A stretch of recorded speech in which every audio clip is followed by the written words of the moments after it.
All right, we have some news breaking right now. Director of National Intelligence Tulsi Gabbard has pulled security clearances for a host of former Biden officials. She has just posted this on X, which is up and running again. Per POTUS directive, I have revoked security clearances and barred access to classified information for Antony Blinken, Jake Sullivan, Lisa Monaco, Mark Zaid, Norman Eisen, Letitia James, Alvin Bragg, and Andrew Weissman, along with 51 signers of the Hunter Biden disinformation letter. You remember, obviously, that in October of 2020, right before the election, 51 former security intelligence officials said that they thought that what was on the Biden laptop, Hunter Biden's laptop, had sort of the aura of disinformation. So they will no longer have any access to intelligence. Classified briefings will not be provided to former President Biden either. Happening now at the trial that is the trial for the men accused. All right, let's bring in Mike Pompeo with us. Sorry about that. Good to have you with us. Obviously, former director of the CIA and former Secretary of State Mike Pompeo. Sir, your reaction to the revoking of all of those clearances, including for President Biden? Oh, Martha, it's great to be with you.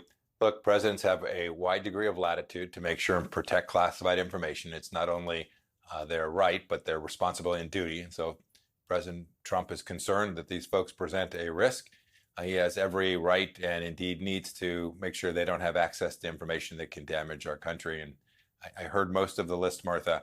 The 51 folks who signed that letter all knew better. They knew precisely what they were doing. They were engaged in political warfare using the veneer of their former roles as intelligence officials to lend credibility to an idea that they fundamentally knew couldn't have been true, right?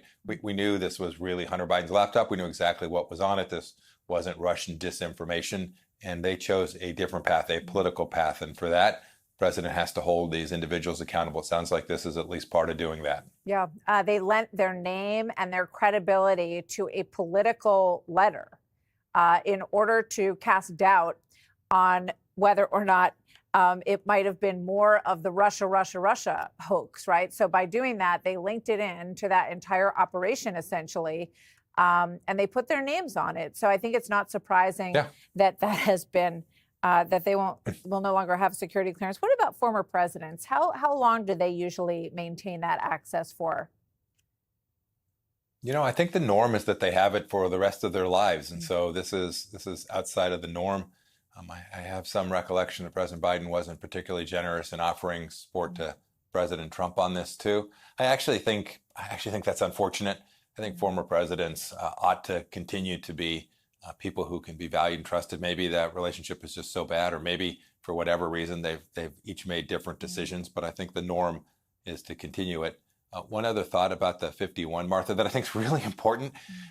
This was right in the middle of the campaign. This is in October. This is right before the debate when President Biden was already in deep trouble. And so the politics around this, not just the Democrat-Republican politics, but the electoral politics around there, the effort to shape the outcome of an election was intentional and known and real. And for that, that is deeply troubling for someone who was an intelligence official who did his level best to just get the facts right. To politicize this in that way is fundamentally indecent. Yeah, it would have been nice if the people who signed that letter, when approached about it, said, yeah, I'm not going to do that. I don't want to mess with an electoral process, but they didn't.